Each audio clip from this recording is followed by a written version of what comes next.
everyone, and welcome back to SALT Talks.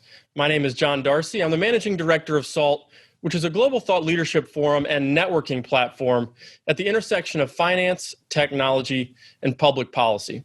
SALT Talks are a digital interview series that we started during this work from home period with leading investors, creators, and thinkers. And our goal during these SALT Talks is the same as at our global conference series, the SALT Conference, which you may have heard of if you're participating in these webinars, which are conferences that we hold in the U.S. and internationally every year. And what we try to do at those conferences and on these talks is provide a window into the mind of subject matter experts, as well as provide a platform for what we think are big ideas that are shaping the future. And we're very excited today to feature one of those big ideas, and we're very excited to welcome Josh Giegel to SALT Talks. Josh is the Chief Technical Officer and the co-founder of Virgin Hyperloop, where he's leading a world-class team of engineers making the Hyperloop a reality. Josh founded the company in 2014 when Hyperloop was an idea drawn on a whiteboard in a garage. A little over 2 years later, Virgin Hyperloop built a full-scale prototype capturing the attention of governments around the world. Previously at SpaceX, Josh developed the world's first reusable rockets and led the successful testing of 6 different rocket engines. From the final frontier to the horizon right on the ground, Josh shifted his focus to the power of the Earth with revolutionary waste heat-to-power energy technology, leading research activities at EcoGen Power Systems. Josh is passionate about the power of engineering to create solutions that enable people to live their lives how they want, where they want, in a way that is sustainable. This led him to leverage his expertise in high-performance rocket engines with his grasp of clean energy generation to develop the world's first autonomous, high-performance electric mode of mass transportation. Josh received his MS in mechanical engineering from Stanford University, where he was a graduate engineering fellow. He holds his BSME from Penn State University, where he graduated with honors and was first in his class. And I know from talking before we went live, he's a proud Pittsburgh native. If you have any questions for Josh during today's SALT Talk, you can enter them in the Q&A box at the bottom of your video screen on Zoom. And I'm going to be hosting today's talk. Normally, I would kick it over to Anthony Scaramucci or another guest host, but today you're stuck with me. So Josh, thanks so much for joining us. We like to start every talk with a discussion of the guest's background and sort of their journey, their personal journey, their professional journey. So how did you grow up? How did you get into the career you did, starting at SpaceX, moving into renewable energies, and now what caused you to want to start working on the Hyperloop? Thanks for having me, John. I appreciate the invitation. So, yeah, the part that I think is pretty exciting, but also maybe part of a punchline to a joke is I'm one of everyone in my family is an engineer. So my mom, dad, sister's husband, my wife, we're all engineers, and so that really gave me, one of many options as you could possibly imagine growing up to a lot of pressure. A lot of pressure. Our vacations would be like going to like national laboratories or the Air and Space Museum or the like. But the part that really got me excited about engineering was, spending time with my dad, building things, working on cars and the like, and the power of being an engineer, which was like, I used to think, how does my dad know all the answers to all of these different things? And the answer was he did it. He just knew how to problem solve. He knew how to go through the processes. And to me, that was really it was exciting that, as an engineer, I didn't know what I was going to be doing in 5 or 10 years, but I knew I'd be excited by it. And I could sit and I could basically predict the future from sort of the imagination space that you have in your head through being able to calculate it, compute it on the computer as we go forward. And so then it was a pretty easy pick for me to want to do engineering in school.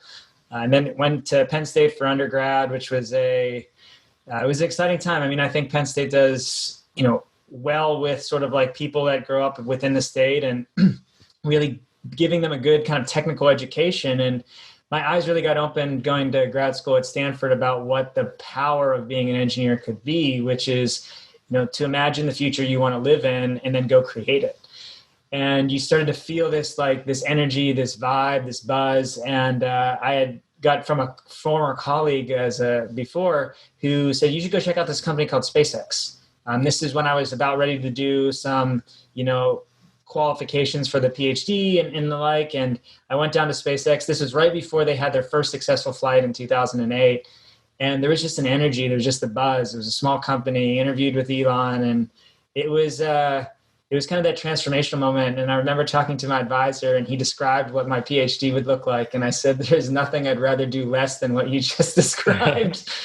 So then ended up going over to SpaceX, building rockets, getting the chance to build something brand new and have more responsibility than a 23-year-old should have. And successfully did that. And then started to realize, like, rockets are great. What we're going to do, make life interplanetary, that's like awesome as well. But like, I really started to focus on the opportunity, the responsibility of the engineer here on Earth.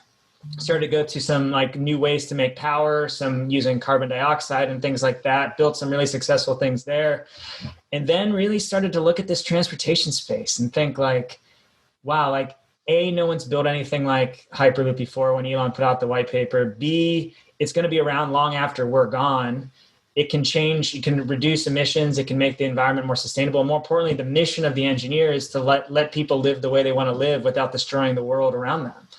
And this is big enough and hard enough to be fun. It's of a scale that's going to be around long after I'm gone and we're gone. And that's the part that is just truly exciting about it. So before we dive deeper into the Hyperloop, I want to talk about SpaceX and space for a minute. You were obviously fascinated by, rocketry and exploring space. What do you think the future for the human civilization is in space, and what timeline do you think it's going to be for us to really start, launching mass space tourism and colonies within space? That's a good one. I think the part that we landed on the moon like 50 years ago, and we have been stuck in like low Earth orbit ever since. It's not the technology. I think the technology, when pushed, can actually do what we want to do. I mean, we probably could have gone to Mars in the 80s if we really put our mind to it. I think the aspect of this becoming privatized, though, is really exciting. Like, you see what SpaceX has been able to do. You see probably about a dozen small rocket companies now that are popping up. A lot of them are former people I worked with that are starting them. Right. And you're seeing this like kind of proliferation because people are able, the technology is there, the cost of access is reducing. And I think we're just tapping the surface. But I do truly believe it's going to be the private companies that are going to do it. I think, I interned at NASA. I met my wife at NASA, but I think the days of like kind of this big government piece are over, because there's profit to be made, there's money to be made, whether it's mining asteroids or doing something else. I mean, I think the opportunity is going to be private, and I would suspect by the end of this decade, so like 2030, you're going to start to see some of the advances. You're going to start to see things move away from like chemical rockets, which is really kind of keeping us parked here, into some more exotic technologies that I think will take us, to Mars and to the stars. Well, between SpaceX, Blue Origin, and Virgin Galactic, you have some well-capitalized individuals that are pursuing these goals in space. So hopefully that'll lead us to a more rapid development than we would if it was a public sector government project. Well, I want to jump into Hyperloop. So your ambitions went from space to what can I do here on the ground on Earth, and you started a Hyperloop company. Could you explain for people who are less familiar with Hyperloop first what it is? So what we're trying to do is move people at airline speeds, but here on the ground. And so if we just dive into that a little bit more, we want to move at the speed of an aircraft. We want to have fully electric propulsion, direct to your destination. So unlike a train, you're going direct to where you want to go. You're not stopping at every place along the way. And then doing that, again, in a on-demand sense. So you're not waiting for a timetable, you're showing up when you want to show up. So it's sort of taking the advantages of air, which is speed, the advantages of rail, which is capacity, the advantages of like ride sharing, which is this on-demand, and trying to put them all together. So what we do is we create a tube. In that tube, we take out most of the air, not all of the air. It'd be like flying at 50 kilometers of altitude or 200,000 feet of altitude. So you can go those speeds with really little drag, and so very low energy consumption. So you can go these speeds, and then we use electromagnetic propulsion and levitation that gives us contactless, high speed, basically the ability to move it at those speeds without touching anything on the sides of the track. All things that we've developed and invented here at Virgin Hyperloop over the last really 2 to 3 years as we've progressed the technology. And then the goal really is to let people move at these speeds for a cost that's not any different than, a bus ticket or a train ticket, but you get this like much wilder, much more inventive space where you can live in one city, you can work in another, you could live in New York, you could work in Washington, D.C., and you could take this in a daily type of setting. But to do that, we have to do it at scale, we have to do that at speed, and then more importantly, we have to do it safely. So you talked about how you started this company back when the concept of a Hyperloop was just something on a whiteboard. Elon Musk basically sketched it out and said, we need to build this. I'm going to make this open source. I want to allow anyone to work on this technology. From when you started the company to today, what are some challenges that you faced that you either expected and some that you might have not expected as you've been on this journey? And what do you think the opportunity is in terms of how widely we can adopt Hyperloop going forward? Yeah, I think every now and then I think back in those garage days, and the garage days were filled with like technology development, right? Which is like, oh, we're going to do this. It's going to look like this. This is how we're going to achieve that. And the white paper talked about a particular way that you could make a Hyperloop. Unfortunately, that way is not as energy efficient, economical as it needs to be. So we had to develop a brand new way of operating that. But I think the biggest challenges were, it's one thing to build a technology, it's something completely different to build a company, something completely different to build a team, something completely different to build an industry. And we're trying to do all of those in addition to building a technology. And that piece, I think, in a way has actually made the fact that the technology has worked and we've done all that more rewarding, because you had to do all of these other things as we've gone through. But at the same time, it's not the first thing that comes to mind as an engineer when you're like thinking about a new technology. And in those days in the garage, really, I think were some of the best days of my life. Some of the most exciting days of my life, where you have infinite possibilities. You're unconstrained in terms of vision. Sometimes you could be paralyzed without constraints. Right. But that view of like in its rawest form, like, what is the future that we want and how can technology get us there? Like that was what I signed up for. And then the part that's been actually fun is like, so it's the thing that sets sort of like the research scientists or the physicists from the engineers, that the engineers make things practical. Like I want to build things. I love building things. And that's ultimately what's setting us apart from some of the other people in the space. And ultimately from this idea is that without actually building it, without actually getting in it, without actually showing the technology works, no one's going to believe you. And over the last 6 years, we've had plenty of doubters. And each time, each new milestone is just like another kind of arrow in the quiver of like, hey, we know how to build technology. We know how to do it. And this is not decades away. This is going to happen like in the next decade. So when we talk about the future of Hyperloop and how it can transform public transit around the world, is this something where we're going to be traveling from San Francisco to Los Angeles or from New York to Philadelphia? Or is this something that, can be built such that we can travel between continents and it's going to be the primary source of, on-ground public transportation? My goal is that this turns into the primary source of ground transportation. And I'll be even more specific. Like I hope my little 2-year-old comes to me in 20 years and says, "Dad, how did you get around before Hyperloop?"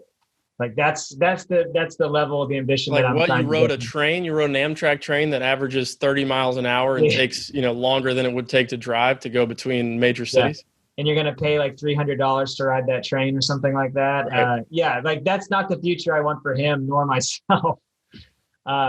So what we view is, if you look kind of throughout history, you could say every time we've connected each other faster, there's been a massive economic growth, a massive GDP growth. You could say Roman roads, you could say Spanish ships, you could say the transcontinental road, the airplane, even the internet, all forms of connectivity.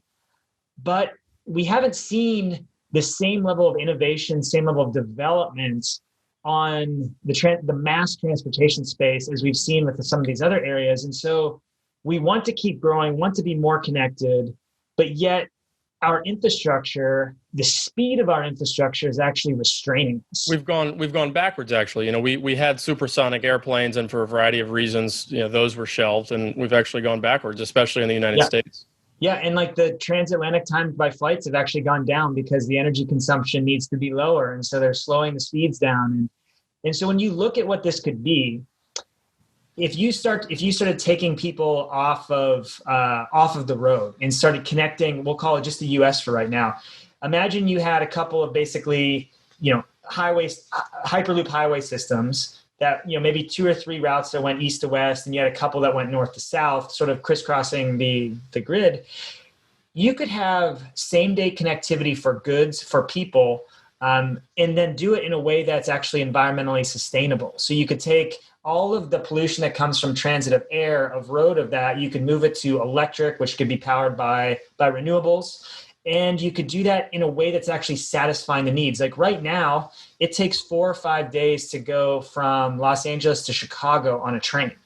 So you can't really ship too many things in that case. But like, if you look at what, the package you buy from Amazon, you want same day.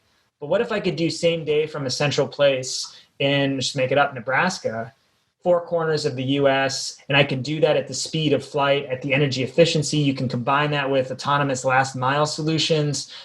You have a huge amount of opportunity. And then you could start to say, in the US, it's big enough that we could do that. Our cities are farther apart. You want that speed, you want that benefit. In Europe, in India, and China, all these places are doing it. And you can see the massive potential because the Silk Road in China being invested something on the order of about $100 billion right now to increase the average speed on that route from about 30 miles an hour to about 60 miles an hour.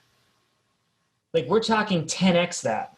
And they're willing to put that kind of money in for that type of connectivity. So I do think you can again let people live the way they want to live, but not destroy the environment. You can get them those speeds that on demand without having a massive energy footprint.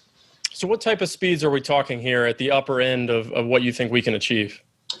So we could go 1,000, 2,000 miles an hour in theory. You don't want to do that in practice because the tube would need to be too straight. So in reality, like between, big runs between, say, Denver and Chicago or something like that, your top speed would be something on the order of about 500 to 600 miles an hour. And earlier this month, you were the first ever human to travel in a Hyperloop. So like you said, in theory and in practice, this is a little bit different because in theory, it would demand perfection of the construction, every element of the project. What did it feel like to be in the Hyperloop? And do you think it's something that everyone is going to feel comfortable doing? So I do think it'll be something that everybody feels comfortable in. And one of the reasons, I wanted to be the first passenger in it is, I subscribe to a leadership philosophy of this, like kind of the adage of the Roman architect, right? And the Roman architect, when you took the scaffolding out, had to stand under the arch to measure his worth as an architect. And for me, if it wasn't safe enough for me, it wasn't going to be safe enough for everybody. And safe enough for me is, I've got a wife and a kid who, by all accounts, still enjoy my presence and wanted me, as much as they wanted me to get in, they wanted me to get out even more. And so the goal of what we were trying to do is also show that this is not for astronauts. This is not for, risk takers or adventure seekers or whatever you want to do. This is for normal, everyday people. So typically, if you're in an environment like in that tube, which is low pressure, you're in a spacesuit in case something goes wrong. But Sarah, my co-passenger, and I, and Sarah's our director of passenger experience, we were just in normal clothes because we designed the system to be safe enough to deal with whatever could go wrong and do that in a way that allowed us to just be in normal everyday clothing. So that was a huge piece for us, is that we wanted to show that, we can build great technology. We can build great products, but we have to build safe products. And the goal here was to show that, like, hey, this is safe enough for 2 people to get in. I'm an engineer, Sarah's not. She didn't need to know all the things that could go wrong or that we made to make the system safe because she's trusted in the process. And that's the same thing we have to do to get something eventually certified. So what did it feel like? You went, 100 miles an hour? Did it feel like you were on a roller coaster? Or did it feel like you were in a very low stress type of environment? What was the sensation when you were in the tube? Aside from, I would describe myself not as excited, but giddy. So I was giddy getting into, Sarah and I were both giddy. And it was sensation wise, like it was kind of overwhelming to have like the history of building the company, getting to a spot where we were sitting in something that used to be an idea. And that was like profound before you even went down the track. But once you're sitting in, you felt it was a little bit harder than faster than our normal acceleration would have been. So you feel a little bit of force back in your seat like you would on an aircraft taking off. Right. But once the maglev is on, you're not being jostled about, you're not being shaken in the same way like you feel on a rail. It's actually kind of like, it's almost like floating in like a pool of water or something like that.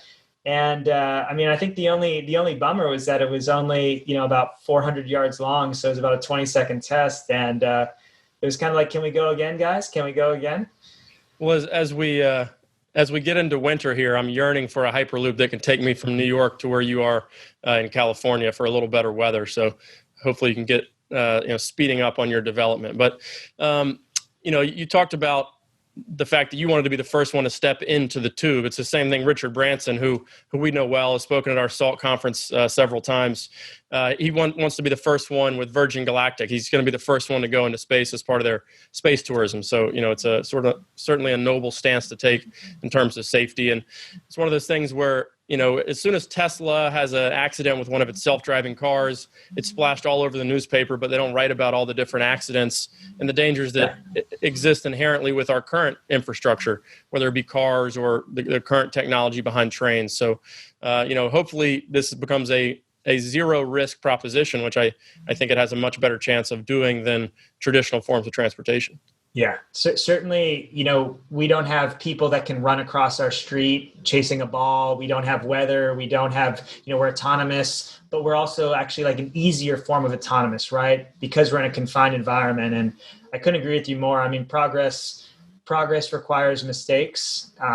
And we have grown, rightfully so, like very risk averse to those type of mistakes, especially when people can get injured or worse. But so we have this ability to learn how to do these things faster in this kind of confined environment, which is actually a lot easier than the autonomous car companies have it these days.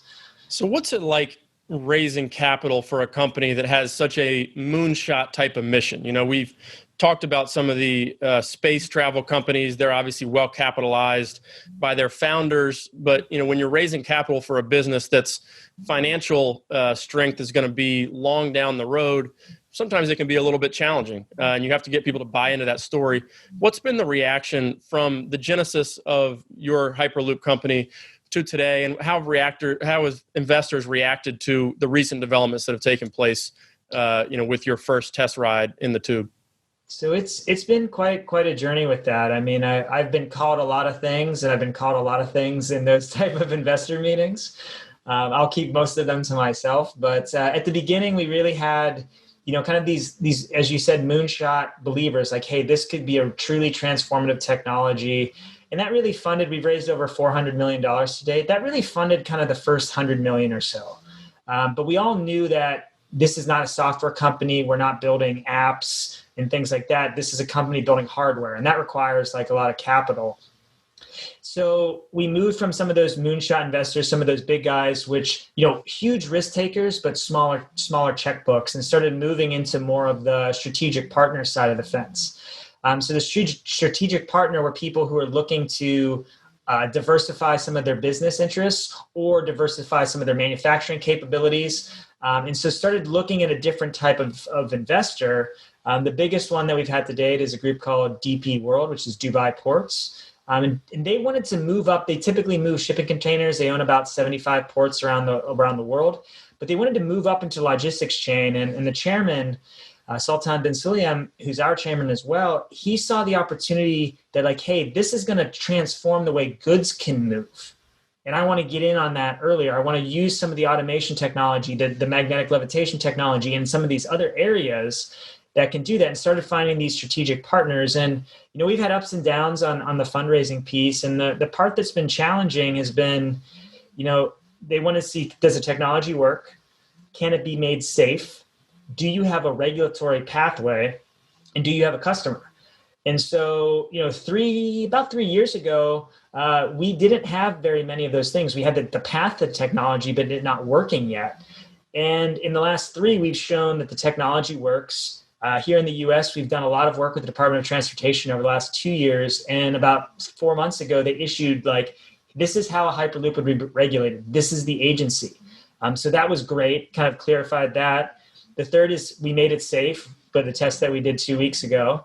And the last piece is finding that customer. And the part that's been really exciting is since that test, people are saying oh, I thought that was 10, 20 years away that you would be able to get into a vehicle.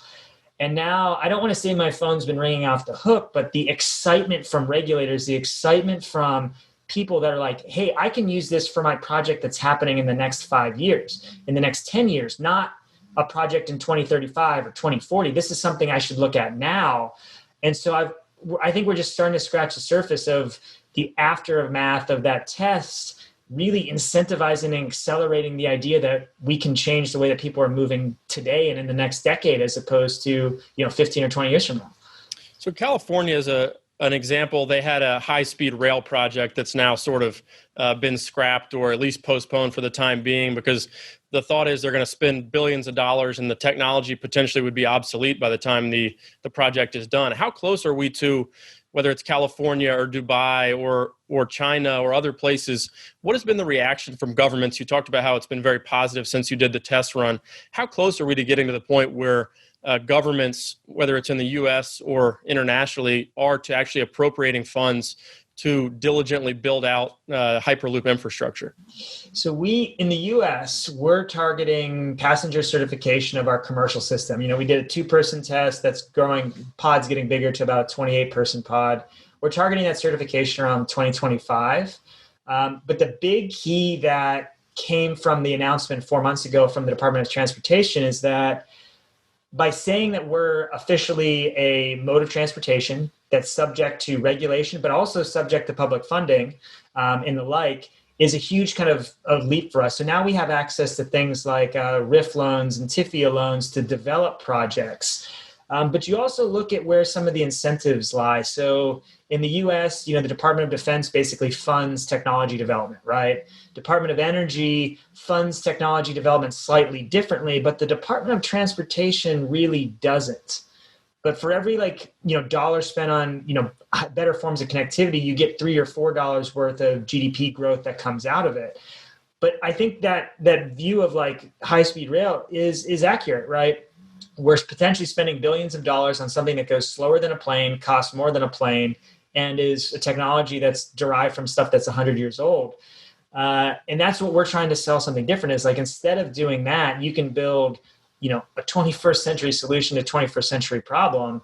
And with that, I think you're starting to see the governments move. You're starting to see some of those applicability get there. And now we're laying out those steps to certification. So really that first person that's going the same way at the very beginning of the company, investors, those moonshot investors looked across the table and they said, this is a great idea, but I'm believing in you and the team that you're going to build to actually execute on it. I think we're moving away from it being a moonshot idea to something that's actually it's about execution now. And that I think is actually fairly exciting.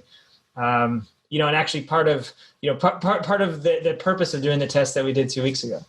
Yeah. I mean, a lot of people have just learned about something like SpaceX in the last several years because the rockets have been taking people to the space station and it's gotten more public attention. But as you talked about, that effort goes all the way back to 2008. And it feels like the Hyperloop project is on a similar type of trajectory. Yeah. So couldn't agree more. You talked about your 2-year-old son. I have a 2-year-old. I have a couple more as well in that similar age category. Let's say 30 years down the road, you want to build this for our children so that, like you said, in the future, they look back at regular cars and these slow trains and they say, Dad, how the hell did you ever ride in that? Yeah. In 30 years, when this is fully mature, just create a vision or an image for our audience about what is that going to look like? Is it going to be I have my smartphone and there's an app, there's a Virgin Hyperloop app that acts like Uber, and I say, you know what, bring me a car, I want to go to Chicago, and then 2 hours later on demand I'm delivered onto a street corner in Chicago. When it's fully mature, what is it going to look like? I think the ethos that I've been really going for and really trying to understand is my personal mission statement is I will change the world through the technology I build. But the vision for this company is really to be the fastest mode of transportation, not from when you leave your door, but when you think about leaving your door, when you think about where you want to go to your ultimate final destination. So I think in 30 years, you're going to have something that is going to kind of look something like this. Like, I don't think there'll be smartphones anymore. I think there'll be something implanted somewhere deep-seated into your brainstem somewhere. Right. And you'll have this notion of, I want to go, let's just say I'm living in New York, I want to go to DC. So you're going to go to DC, and then you're going to get basically this information of where you need to go. It's going to be seamless. It's going to be basically you step outside of your house. There'll be something, your last mile solution, whether that's an autonomous vehicle, whether it's a scooter or something like that, that takes you to the Hyperloop station. The whole time it's basically telling you, when you're walking in the station, turn left, turn right. Here's your pod. You get on your pod, you sit down, you can pull out whatever entertainment, work, whatever it might be. It's taking you again directly to this destination. You're getting out, you have that final vehicle or your last mile at the destination side waiting for you because it knew and tracked you through the whole journey. There's no pay because that's tied into basically your personal identity as you go through, securely, obviously. When it comes to actual physical security, I think you're starting to see, less intrusive, less bulky types of security measures. You're not going to be taking bags out and things like that. There'll be ways for that to be seamless as you walk through. And really this idea that Washington is no longer a city it's not 200, 300 miles away. It's 4 hours away. The thought is like Washington becomes a suburb of New York. Right. And really anywhere becomes accessible as a suburb of where you're at. And so this thing you talked about coming to Los Angeles for the weather. Growing up in Pittsburgh, there were two things that you would need to do if you want to do activity. What's the activity and what's the weather going to be? Here in Los Angeles, it's what's the activity? Weather's always the same. And when you're going somewhere, you always think like, how do I get there? And that's what I think will actually no longer be a piece. Like, I don't think, how do I get there when I go downstairs? Right. And that type of thought process is going to be now extended to hundreds of miles in further destinations than we ever thought possible before. And it's a COVID-friendly way to travel where you're not having to potentially intermingle with quite as many people. And I want to talk about the pandemic and the impact it's had both on your business and your vision for what Hyperloop can do. There's a lot of data out there, recent stories about how many people have left San Francisco and New York City and other big cities around the country and moved to more remote areas. Remote work is becoming more popular. Secondary cities are expected to get a boost from this. Steve Case is someone who's been at our conferences and been on a SALT Talk, and one of his big theses is the rise of the rest. You're going to see these secondary U.S. cities and areas around the country see a boom in entrepreneurship. So you talked about how improving the speed of physical infrastructure as well as the speed of internet infrastructure helps, create economic growth in different areas. What do you expect to be, first, the impact of the pandemic on your business and the growth of Hyperloop in general?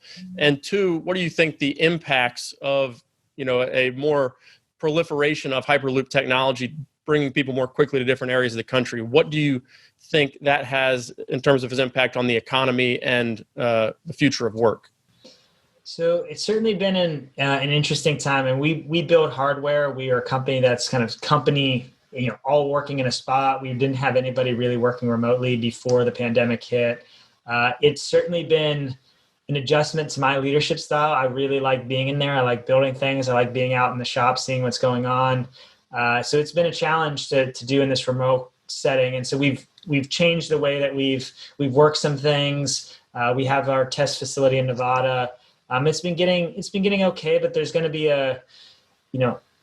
it's okay in kind of the short-term sense. Like this, if this lasts for another year, we're really going to have to start considering, how do we adjust kind of long-term, because our goal is to get back to each other. And at the end of the day, like what we're doing, we might be engineers, but it's a creative endeavor.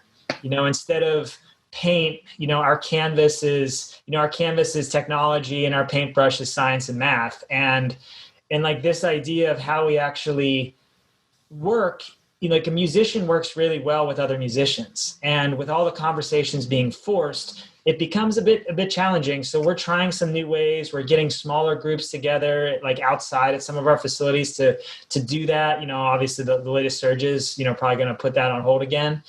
But I think it's going to continue to be challenging for companies like ours building hardware as opposed to doing software to keep it together. And it is becoming interesting, right? Especially I've got a big software team doing like controls and the like. And now they can get pulled from anywhere to work anywhere, and they can move to these rural areas, lower cost of livings, and they can get to work on pretty much any place in the world that they'd want. So it's, maybe we start looking at what we can do in a competitive space from the software team versus some of the hardware team that needs to be there to build things. And that's a challenge for us as a business. But then long term, like the effects of the pandemic, the one thing I always heard is like, well, travel is never going to be the same afterwards. But they said that, when the dot-com bubble burst, when 9/11 happened, when the financial crash in 2008 happened, and it was at its highest levels before this, it's going to come back. There's a growing middle class in large parts of the world that want to experience the world, want to see the world. And I think the biggest thing about a Hyperloop is that when you connect these places, like for example, in Missouri, you have Kansas City, you have St. Louis. They're about 3.5 hours apart right now.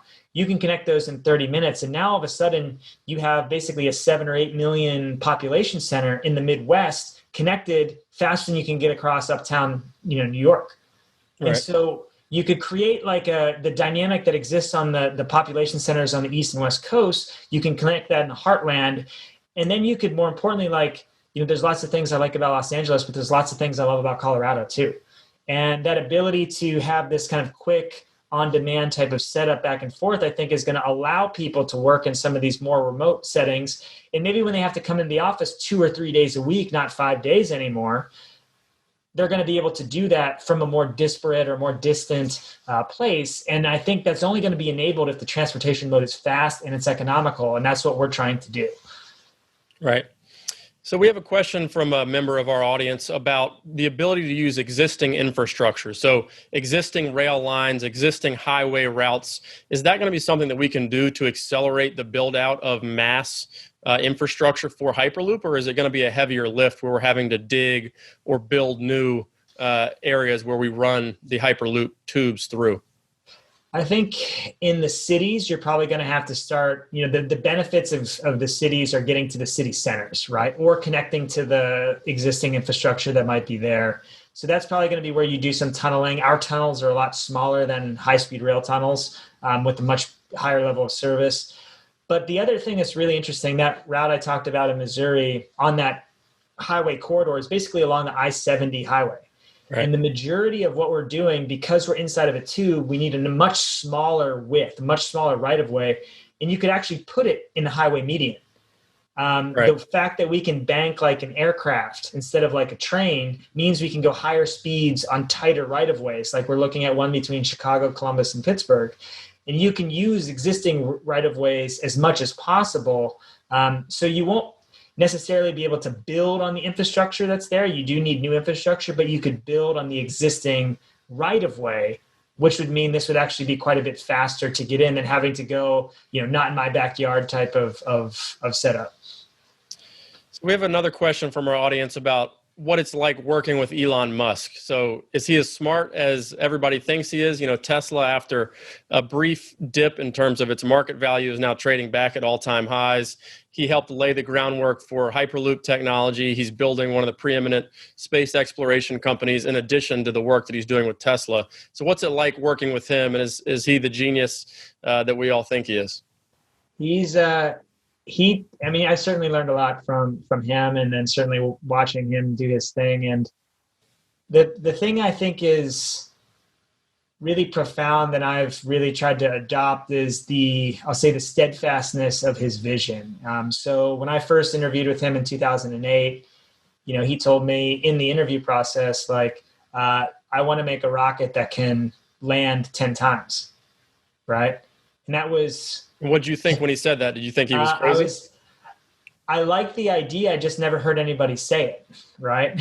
Right. And so 10 years later it did. And there was a reason. And the way he set out both the vision kind of for Tesla and for there, and the way he stuck to it, I think has been remarkable. And I think Tesla's probably, the most interesting one is that you see the struggle that some of the other big OEMs are having right now, because they have the supply chain that's based on internal combustion engines. They're trying to move it over to electric. And that same thing that made them so successful for the last, 100 years is also the same thing that's making it really hard for them to shift the next piece. And you look at Tesla. Tesla's been building electric cars for like 15, almost 20 years now. And the other car companies have really only been doing it for maybe 3, 4, or 5. Right. And so the way they've picked the certain technologies to invest in first, like the battery technology, I think has been really, really exciting. And so when you look at what we're trying to do, a Tesla can always pull over if something goes wrong. A Hyperloop can't. And so when you start to say, where does the future look? When we want to electrify aircraft, when we want to electrify these things, an aircraft can't pull over. So the systems that we're building for Hyperloop are going to be some of those first type of fully electric, safety critical type of systems. And so I think, we're starting that. We started that a couple of years ago, and we're going to be at the forefront of that for the next 5 or 10. And that's going to give us a huge opportunity. But the thing I really appreciate is the grandness, the boldness of his vision. But there's lots of people that you see, that have vision. There's maybe 2 orders of magnitude less that actually are able to execute. And I think that's a testament to his ability to find the right teams that can actually execute that vision. And that's what set him apart. So let's talk about the future for Virgin Hyperloop. So you had the test track that was a smashing success. Your phone's ringing off the hook with people that are interested in investing. What are the next immediate goals and what are the next milestones that you're looking to achieve? So we're looking to move from this 2-passenger vehicle to this 28-passenger vehicle. And basically, as we do that, that's going to require kind of a scaling of infrastructure, scaling of the safety features to make sure we can do this. And the biggest thing is we showed 2 weeks ago that we can make a vehicle can work. And now we need to show that a fleet of vehicles must work. And that's really kind of the biggest difference that we need to move. So we need more capital to do that. So we'll probably be at some point out in the fundraising space. I think I've been keeping an eye on the SPAC space. That's been pretty fascinating to me to see, how that compared to 2 years ago with the ICE coin offerings, right, versus what SPACs are doing and how companies with long runways, with big ambitions, how they're bridging some of their valley of death gaps to get to where they need to go. So I think that's actually fairly interesting. But really right now it's about finding that person that's going to look across the table and say, I like the value of this technology. I like what it could bring. Because that last question those investors were asking us was, show me a project. And I think we've checked off all of these other boxes, and really, how can we get in the next really year, 2 years, how can we sign up for that first project? Because once we get operating, once we get all of the learnings that come from that, it's going to transform our analytics team, our machine intelligence team with all the data that we could get. And so it's project, it's the regulatory piece, and then probably soon it's about how do we scale. We're about a 300-person company now. We're building the airport, the airplane, the air traffic control, and the sky all at the same time with less than about 230 engineers. While you're trying to fly the plane, yeah, as they say. So, Josh, it's been a pleasure to have you on. Hopefully we can be helpful from a SALT perspective in terms of connecting you with those people who understand the power of this vision. It's a pleasure to have you on SALT Talks. And maybe next time we have our SALT conference in Las Vegas, which is our traditional home for our annual conference, we can bring some people over and do a test track ride on the system you guys have built out there in the desert.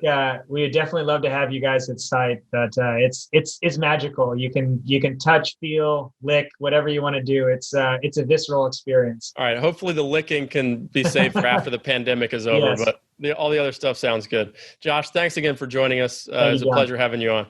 Thank you.